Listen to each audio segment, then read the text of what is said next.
It's amazing what she'll do to avoid buying a tin of chum.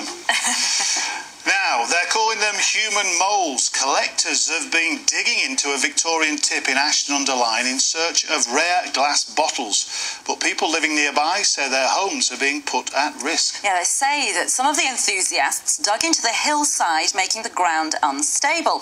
Now, the council's been called in to try and stop the damage from getting worse. Our environment correspondent Colin Sykes reports. It's a fascinating insight into how the Victorians lived.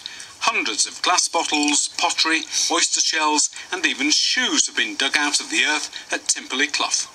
We've only been here a short time, but already I've found these things here. We've got a bottle, we've got a bit of pottery from the 1830s, we've got, bizarrely, an oyster shell here, and the remains of a clay pipe.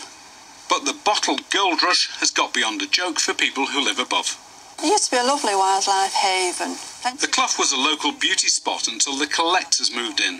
If you came out your back gate and said, what do you think you're doing, trying to be pleasant, you know, and humour them and say, would you mind keeping away from my fence? Oh, we're not doing any harm, it's common land, it's nothing to do with anybody else or you, it's not your problem. And they're really convinced they're not doing anything wrong. They're very obsessive. Experts say there was a real risk of a landslide after collectors dug under tree roots into the hillside.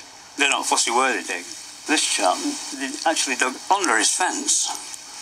I can't believe it, into the garden. From out here. These shots from a dig in Manchester show just how determined bottle collectors can be.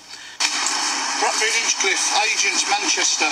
That's the other one, isn't it? Bratton Sons, that's a good one, that. But in reality, most of the bottles taken from Tameside are only worth just a few pounds. These things will remain in almost perfect condition at the bottom of within the tip, and so you're rifling through, finding things that are worth £2 or £3 mostly if you're lucky. But on the other hand, if you really strike it rich, I mean, a bottle sold not that long ago for £22,000. The council has fenced off the Clough and felled some trees to stabilise the ground. They're planning to fill in and line some of the area to stop any further digging. Colin Sykes, BBC North West Tonight, Aston-under-Lyne. Well, it's sport.